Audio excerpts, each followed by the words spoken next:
Hello, and thank you for listening to WRYAT, New Orleans' fifth-ranked public radio station. As always, we're broadcasting to you live from a prefabricated Home Depot shed located off the South Carrollton by the recently reopened Popeyes. Now it's time for 2 tablespoons of raw truth and free-range liberty. It's time to cook the things they don't want you to cook. This is the Anarchist Cooking Show with Alan Singleton.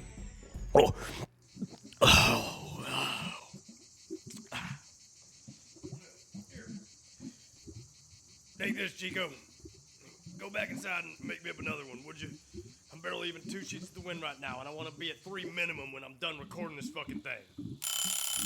Oh, shit! We're live now. We'll just cut this part out.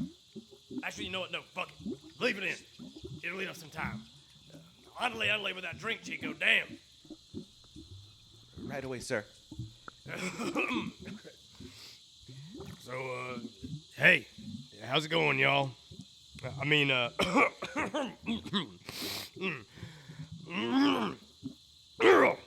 Welcome back there, folks. Summer is upon us, and I'm coming to y'all live from the Alan Singleton Stock Tank Tub of Truth, or ASSTTOT for short, which is located in my backyard. And the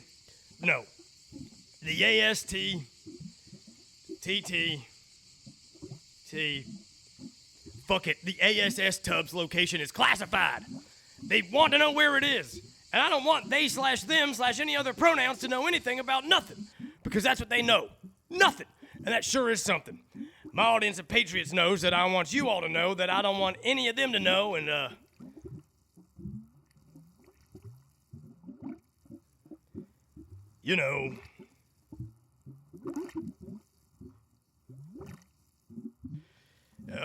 look, here's the thing. I'm fucking exhausted. Not with the show, of course. Or with you, Alan Singleton Nation. Or with your ultra-conservative zealotry. Or the need for the right to politicize every single aspect of our lives. Or with judging everything through the lens of either woke or unwoke, which has resulted in us needing to take firm, unmovable stances against otherwise anodyne cultural institutions such as Taylor Swift or football, or whatever the fuck other thing we're mad about this week. I don't know, we're mad about seatbelts again now or something? Probably mad about seatbelts. If we aren't, I'm assuming we'll be mad at seatbelts soon. Probably for, I don't know, giving the trans people and hence their trans agenda alive or some fucking bullshit like that. God. Yeah, I'm not exhausted with any of that stuff at all. What I'm exhausted with is the Public Radio Now Network's repeated efforts to shut us down. They suspended my program last year for spreading quote-unquote disinformation and quote-unquote misinformation, and every time I came back and spoke more quote non-quote truthformation, they just suspend me again. I was thinking for sure with each and every comeback that this would finally be the one where they'd shut us down for good, and I wouldn't have to do this anymore. You know how liberals like to cancel all culture that isn't spreading slander or laying libel to right-thinking right-wingers? Hell, after that episode on locked and loaded latkes and double Hitler secretly calling the shots over in Israel and weaponizing anti-Semitism in order to carry out another Holocaust, I was really hoping we'd be gone for good. I thought they were going to get rid of us for good. Yeah, they were the ones. I was hoping they wouldn't do that. Right. But you folks sure did keep listening. And now my brain has become too profitable for this non-profit public radio station to drop me. I don't even know how that works. I really... Oh, God, where was I even going with this?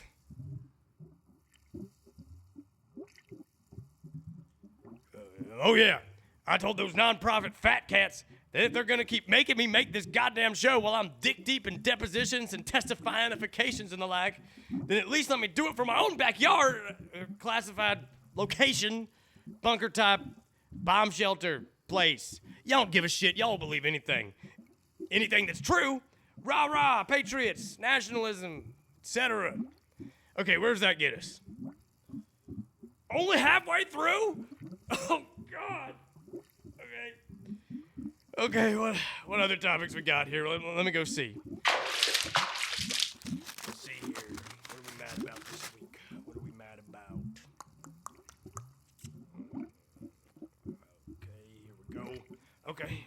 Canonically trans character introduced a new Paper Mario video game for Nintendo Switch game system. That's really, I can't get 2.5 minutes out of that. Is that really what we're mad about? That's what we're mad about, huh? Libs of TikTok is posting about that. Oh my, I don't even know what most of those words fucking mean. How the hell am I gonna, oh, wait, I haven't even talked about what we're cooking yet. And I haven't even hocked this week's crap yet either. Okay, that should be enough to get us over the finish line. That'll be enough. Okay, all right, I can do this. I am the man. I am the man. Let's wrap this sumbitch up. So as you all well know by now, the ex-president, our real president, the man currently seeking his third term in office, Donald Triangle. Y'all know what I'm talking about. The deep state will execute me for saying his name anyway, because that's literally what's happening in this country on a daily basis ever since mummified corpse and actual dead person Joe Biden pretended his way to the throne all them years ago. But I digress. Our real president has been falsely put on trial for 91 felony counts. And as someone who has been falsely put on trial for 92 felony counts, I sympathize. And that's why today I'm grilling, nothing. Burgers.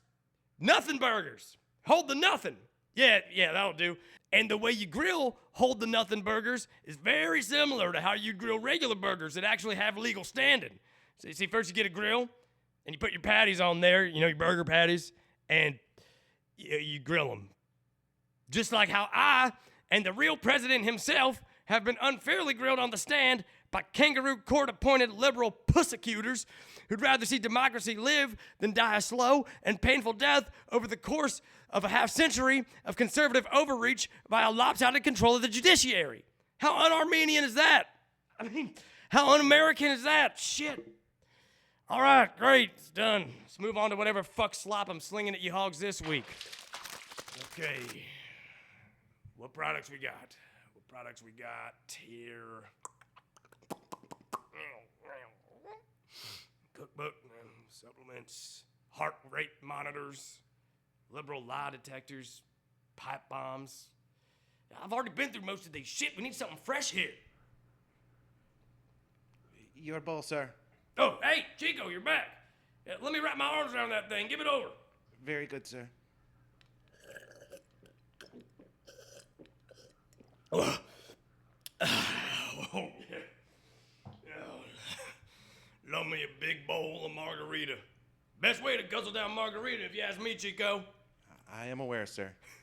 They should call this drink the Alan Singleton Special Bowl. Oh, wait, shit, that's it. I'm a fucking genius, Chico. Stay put. I'm gonna need another one of these soon. As you wish, sir. Hey, fuckers. Folks, as we all know, tensions and weather are both heating up across this dumbass country of ours right now. And that's why I want to offer you the Alan Singleton Special Bowl, or ASS Bowl for short.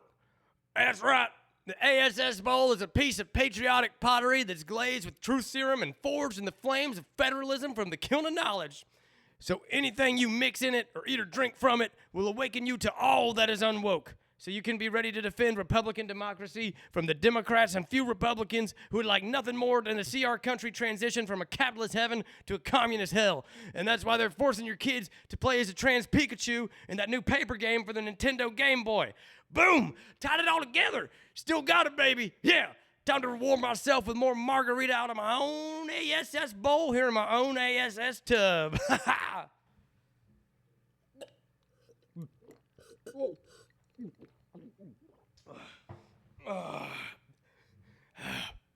Oh, that's the stuff, boy. That's the stuff. Oh, yeah. Oh, hell yeah. That's time, Chico. We're finally done. We did it. Up top, Chico. Well, folks, we just made it through another goddamn episode of this fucking shit show, and I managed to get drunker. I'd say that's a successful. I'd say that's a success. Actually, I'd go even farther than success. I'd say this is pretty much the best episode ever, hands down. Now get your asses online to my goddamn Alan Singleton store and buy your own ASS bowl today. It's summer, and you're gonna want to fill this thing to the brim with margarita of your own. Or whatever hell other drink you want. I don't care. Lord, I don't care about anything at all. Anyway, good night, and get the fuck out of my backyard. Hey, get Morgan on the phone and tell him to go buy as many bowls as they can and start emblazoning them with the letters ASS, stat. But first, fill mine up with margarita again. I'm finally feeling something for the first time today, Chico, and I want to stay drunk for as long as I can. I know, sir. I know. Go to cookthefacts.com to get your own ASS bowl today, and be sure to join us next week when Alan will cook something else, as he's contractually obligated to do so, and he will be reminded that he's contractually obligated to do so. On that note, to all of you Alan Singleton acolytes out there, stay cool, don't ever change, let's keep in touch, and have a great summer. Wonderful. Delicious. Tastes just as I remembered. This is what steak should be. The Beef Curtain proudly serves the very finest prime beef that our top chefs have carefully selected and properly aged for tenderness and flavor to make every meal unforgettable. Join us in the carefully understated and newly redesigned main dining room. Looking to make it an extra special evening? Try one of our private curtain booths and enjoy a warm, intimate atmosphere. Hi, I'm Chris Curtin of the Beef Curtain. Look, I know the name sounds like it's hinting at what, the kids today are calling a vagina, but there are no vaginas served here at the Curtin Family Restaurant. Ladies, you are totally invited. It's not supposed to scare you away. And to be perfectly clear, we are not serving actual vaginas. The Beef Curtain. Elegant, yet comfortable. Okay, I just want to jump back in here just to make myself perfectly clear. We only serve beef here and sides, not vagina meat. We do not serve meat harvested from any parts of the vagina. So please stop asking, please stop calling. We're not going to our meat guy asking them to give us a few pounds of labia meat. It's just regular cuts of meat from near or other parts of the cow's body, not their vagina. The Beef Curtain. Impressive, though inexpensive. Listen. You can't choose your last name. And when your grandmother opens up the place, she was the one who was saying, let's eat some old Lady Lucy's beef curtains, okay? So, goddamn it.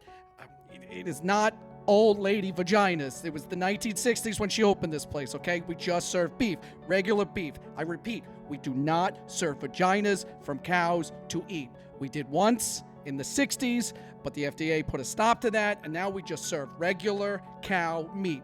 No vagina meat. Okay? We swear to God. The Beef Curtain on Canal Street. Free off-street parking in our parking lot.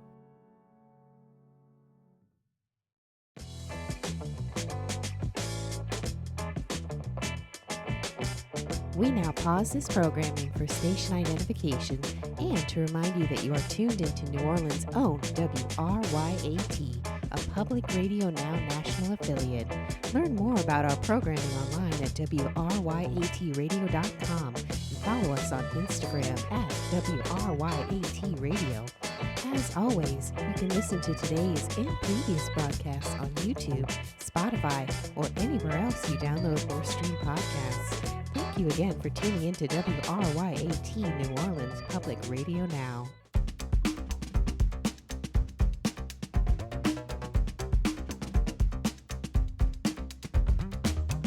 Today's No Sports Headlines off-season updates are brought to you by Trading Up. From t-shirts to spouses, Trading Up is the premier way to magnify your image, boost cred, and enhance your hype. So if your local sports franchise is looking to increase their draft capital by shipping out future assets, Trading Up is the ticket to your temporary spike in hopium. That's Trading Up, available anywhere you can find predatory capitalism. Welcome back, team. Brian here, and No Sports is back again with our annual draft recap / off-season updates for our favorite local teams. But before we get things started on our current favorite local teams, I would like to address a recent discovery I made about a former favorite local team. As we all know by now, the New Orleans Baby Cakes minor league baseball team, formerly known as the Zephyrs, were relocated from our area to Wichita, Kansas in 2020 due to local fans already spending their allocated fan funds on more important teams. However, it was recently brought to my attention that in an effort to make the team less intimidating than the Baby Cakes, the team once again rebranded itself to the Wichita Wind Surge. I don't have much to say about this, but just thought you all would like to know. At least in New Orleans, being named after a breeze means something. Go fly a kite, Kansas. Moving on to our beloved, yet-to-be former basketball team, after having the best regular season in years, the New Orleans Pelicans were poised to enter the playoffs as a top seed with a potentially easy path to the conference finals. The team was led by a surprisingly healthy Zion Williamson, who somehow played in 70 games this season. But unsurprisingly, in the last minutes of the last game of the regular season, our favorite shooting star went down with yet another season-ending injury, however relative to the season that may have been. Unsurprisingly, the team then proceeded to barely make the play-in tournament before promptly being eliminated in round 1 of the playoffs with a sweep from the Oklahoma City Thunder. Thankfully for team officials, Zion's injury occurred after season ticket holders were already charged for next season. So, pending some roster tweaks, the team should have a fully funded offseason of training together with the traditional postseason playoff promise of much to look forward to next season. We'll be checking back in with the Pelicans to see what moves they make as we get closer to this summer's NBA draft. Speaking of drafts, the Saints just wrapped up yet another impressive draft of their own, filling multiple needs, especially in the cool names department. The team's first-round pick was dedicated to ensuring that Derek Carr would have another offensive lineman to blame for his inability to pass in a timely manner. Former Oregon State Beaver Talise Fuaga is expected to have an immediate impact on the field, as well as finding himself as a top nickname candidate and new favorite F-word in the locker room. Following Fuaga, the Saints then drafted some much-needed secondary support to an aging player group with a new cornerback. Oh yeah, baby! Kool-Aid McKinstry joins the team, and he'll be coming stock with a guaranteed sponsorship deal from, you guessed it, Kool-Aid. So Saints fans can look forward to drinking Blackberry Blitz flavored Kool-Aid during the week and catching some Blackberry sacks from Kool-Aid on Sundays. The team was then given a couple rounds to come down from their sugar high before casting their next pick, in part thanks to some questionable past trades. And wouldn't you know it, that extra time paid off.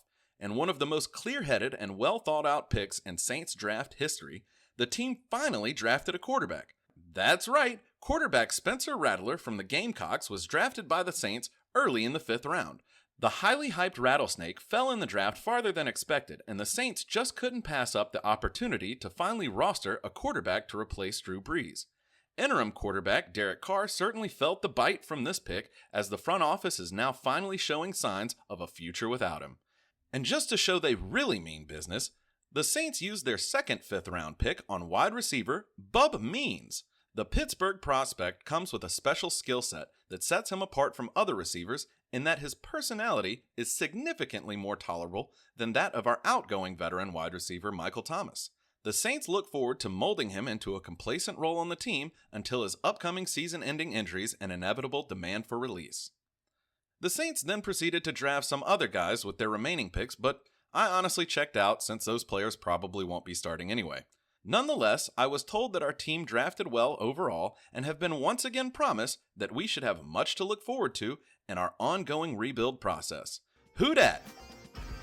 This has been your No Sports Headlines off-season update / draft recap. See you next time, team.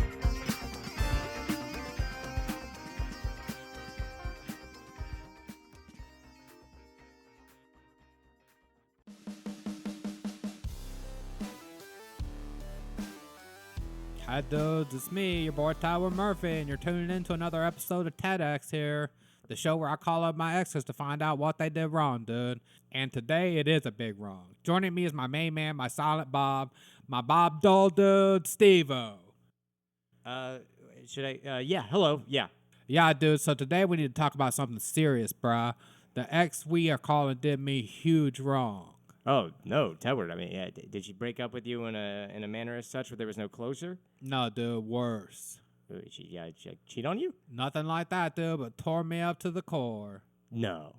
She didn't. She did? Did Yeah, she? No, dude. she didn't. Yeah, Did she? Yeah, dude, she took my hoodie and never gave it back, dude. Oh. That's better than what I was thinking. I was going to guess that she, like, broke into your house and waited on your couch to discuss how you disappointed her all while eerily petting your cat in a very aggressive manner, dog. What, dude? No, Steve-O, that's dark, dude, and very specific. No, I dated this girl named Gwen, and she took my favorite hoodie, dude, and I'm calling her now to know what the hell, dude. Oh, you're calling right now? Okay, well then I will shut up. I'm going to shut up now. I'm sorry, dog. Sorry, shutting up now.